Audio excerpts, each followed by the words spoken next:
Hello and welcome into the Knicks-Verse. My name is George, and if this is your first time here or you've been here before but have not subscribed yet, please do so.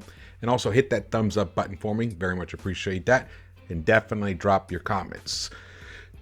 Especially after a game like I just saw. The New York Knicks collapsed. They totally collapsed. They built a 23-point lead on the Atlanta Hawks early in that second quarter and just completely imploded. Turnovers were the bugaboo. They, in fact, the Knicks only scored 10 points in the third quarter. They only scored one more point than they committed turnovers. They had 9 turnovers in that third quarter of doom. This was a tough one. They lost 112-99 to our nemesis now, Trae Young, the Atlanta Hawks. But it was DeJounte Murray. It was the DeJounte Murray story. The guy completely torched the Knicks. I think he scored 36 points. The man hit 5 of 12 three-pointers. He shot 41.7% from the three-point line. DeJounte's not a three-point shooter. But against the Knicks, he had one of those nights that players have, that visiting players have at the Garden. I'll tell you, if the Knicks had not looked so good in the beginning when they built that lead, this would not hurt nearly as much. We would be questioning the team. We'd be questioning their fortitude, their commitment to winning, their commitment to their style of play, if they just come out and got blown off the court from the get-go. But instead, they put together a nice quarter and a half. But this is just Tim Botemps tweeted this out. From the desk of the great Stats Williams, the 23-point lead for the Knicks tonight is tied for the team's third largest blown lead in a loss over the last 30 seasons. Over that span, Knicks have led by 23 plus points and lost in 5 games. 3 of those have come in calendar year 2022. Now we saw that. We saw the Knicks build big leads last year and then give them up. They even, I don't know if it was a 23-point lead, whatever it was. Remember, a year ago, in 2021, when they were playing early in the year against Orlando, we built a nice lead and then completely collapsed. I'm going to keep bringing up that game because that game says a lot about this team. It says a lot about the key players that are on this team. Talking about the returning 3. And I'll include Mitch as well. Julius Randle, RJ Barrett, Evan Fournier, and Mitch Robinson. There's only one different starter, and that is obviously Jalen Brunson. Jalen Brunson did not have a good game for the Knicks tonight. Jalen Brunson committed 3 turnovers. 3 turnovers for him. That's a lot. He was the high scorer with 20 points. He did, finish 8 of 15, 53.3%. But only hit 1 of 4 from the three-point line. But he just only 5 assists. Just did not make the impact that I'm sure Leon Rose and Tom Thibodeau, when they decided to bring him onto this team, the impact that he would have, that he would be the kind of player that would keep the Knicks from losing games like this, from blowing leads like that. Well, it didn't happen that way. Tim Botemps also tweeted this out, and this is it, because when RJ hit that three-pointer with 6:59 left, and they went up 23 points, there was something in the way, even though I just said they looked good, there was something in the way that they were approaching each possession. It started to feel like they were going to get a little sloppy, and that's exactly what happened. And, guys were hitting shots in that quarter. So, the fact that the Knicks are going to hit shots all 3 quarters is just not going to happen that often. But the Knicks shot 57.1% in that second quarter.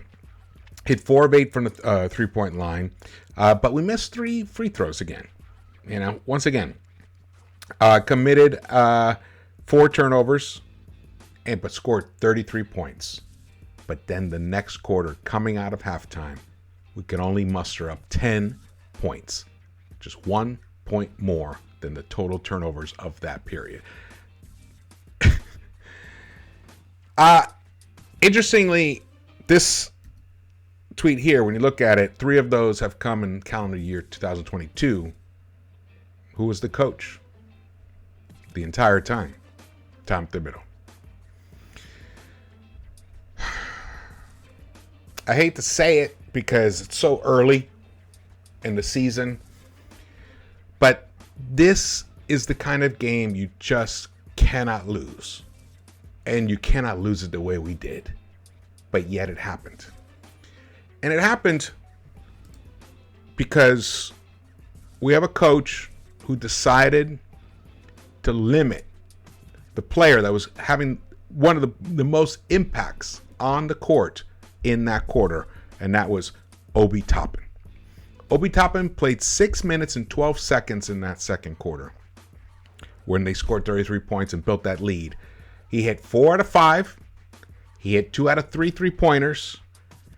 I mean, he did only get 1 rebound, but his offense that he provides is so far better than what we're seeing from Julius Randle right now.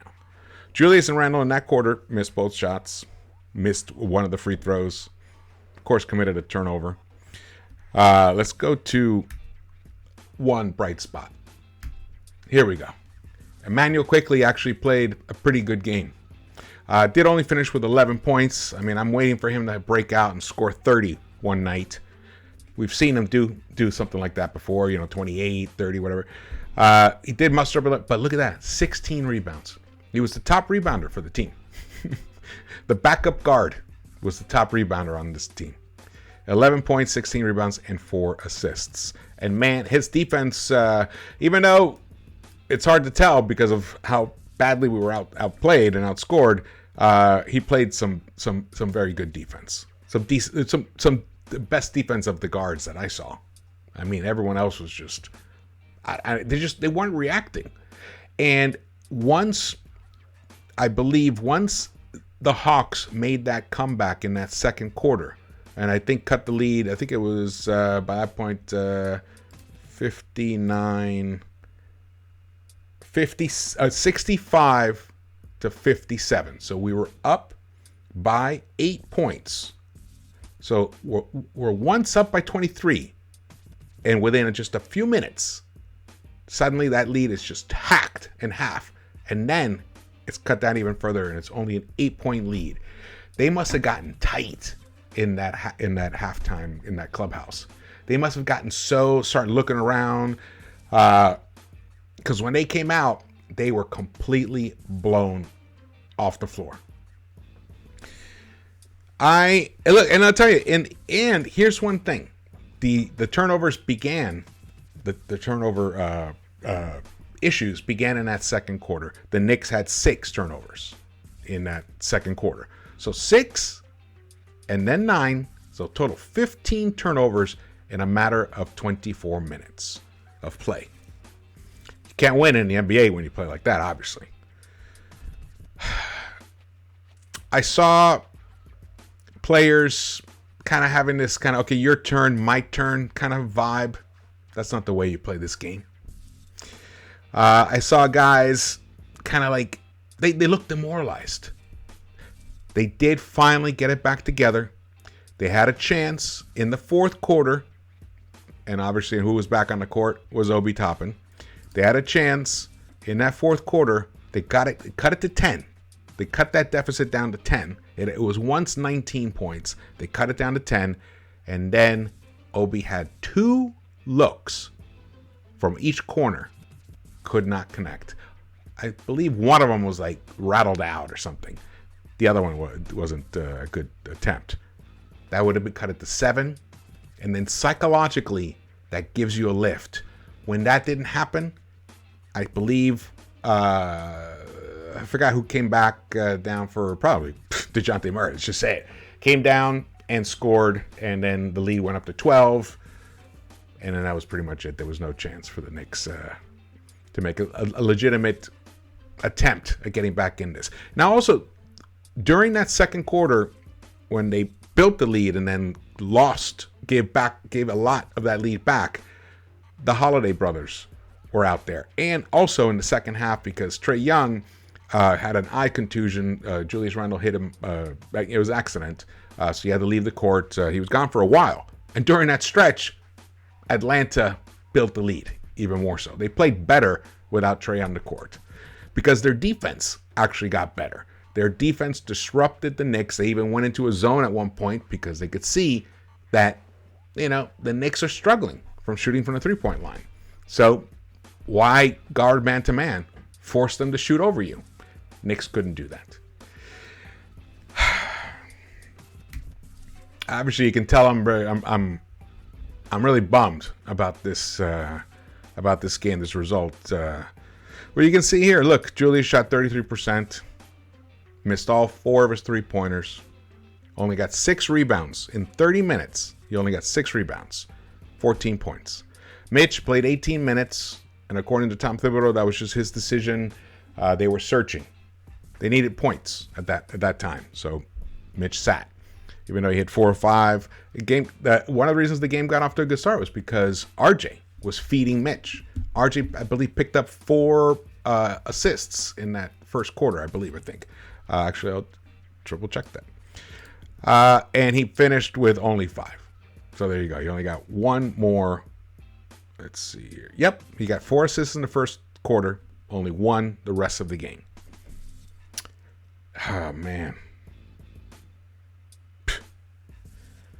He got off to a bad start, too, RJ Barrett. Got off to a 1-6 start, 1 out of 6, so he finished hitting 7 of 12 for the rest of the game. But, these stats, they're empty. They're empty because when it mattered, they couldn't pull it together.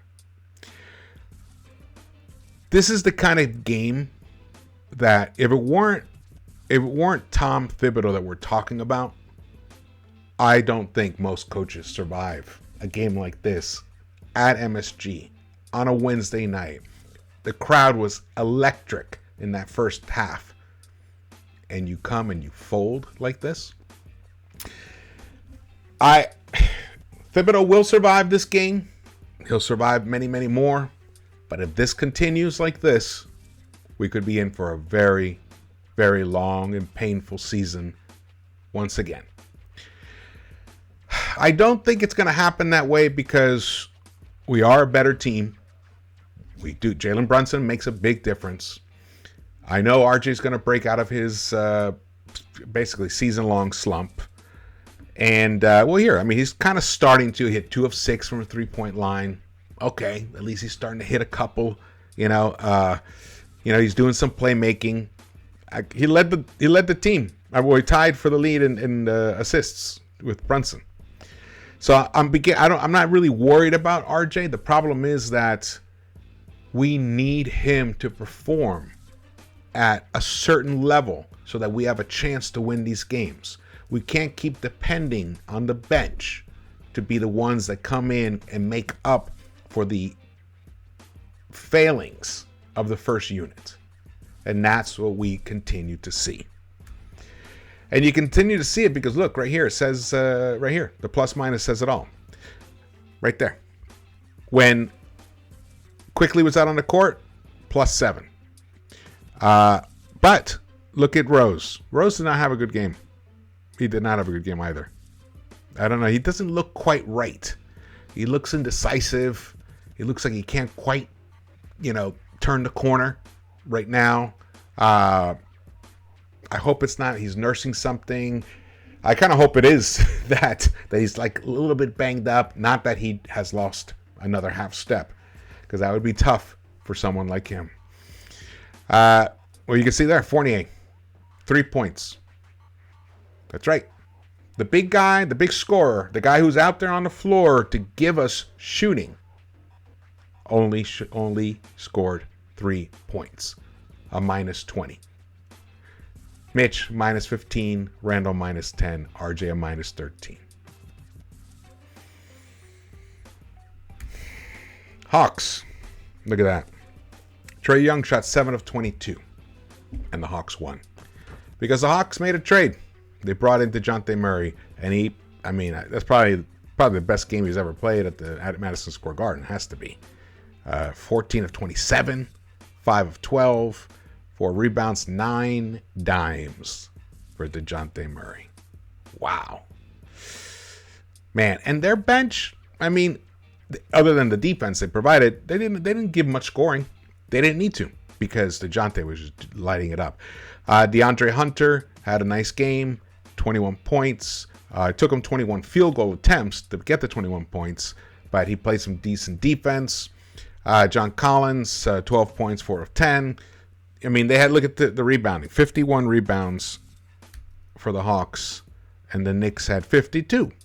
Oh, I thought the disparity was much worse than that because there were many second chance points that the Knicks missed out on.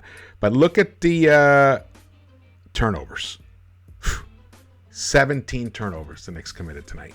Hawks only committed 9.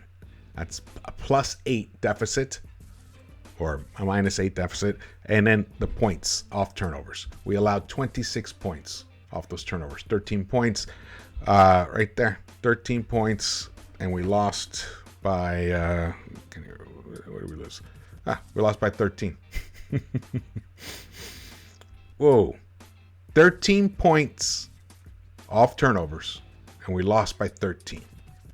So carelessness with the ball. Do I believe that Brunson is going to have another game like this where he's careless with the ball? I highly doubt it. It's just not his way. He did commit 3 turnovers. That for him, that's a lot. Played 31 minutes. Julius Randle played about 30 minutes. RJ Barrett played 33 minutes. Evan Fournier played 18 minutes. I forgot who tweeted this out. I think it was Schwinny Poo. He said, I know Evan is going to come out and start the third quarter of this game, but there's absolutely no reason for him to do so. And there really isn't anymore. Changes have to be made. People have to look at themselves in the mirror and ask themselves if they are doing everything they can to play the best type of basketball they can play and play for each other and with each other. I didn't see that in the last 2.5 quarters of this game. Cam Reddish finished 2 of 5, 1 of 4 from a 3-point line. They did have one nice drive and finish. Once again, kind of, he had a nice dime to Obi at one point. He played 15 minutes. This is just painful to cover this game. It was painful to watch it, demoralizing, but man, I'm kind of at a loss for words, honestly. Look, we put up 37 3-pointers, only connected on 10. We shot 27%. And it's not like the Hawks were going crazy. They only shot 35% from the 3-point line. And they only shot 41% in total for the game. We shot 40.7. They shot 41.1. So when you look at the stats, okay, it looks like the game should have been a lot closer than it was. Look at down there, the largest leads. Largest lead for the Hawks, 19. Largest lead for the Knicks, 23. Wow. That's a 42-point swing right there. That is crazy. All right. I can't do it anymore. Can't talk about this game anymore. On to Friday against the Sixers, who struggled and lost tonight. Let's hope they continue struggling and we get that game in Philly. We're going to need it. All right, thank you so much for watching this. Again, please subscribe, hit the thumbs up button, and drop your comments. Oh, and get your hats, get your gear. And I will see you around the Knicks-Verse.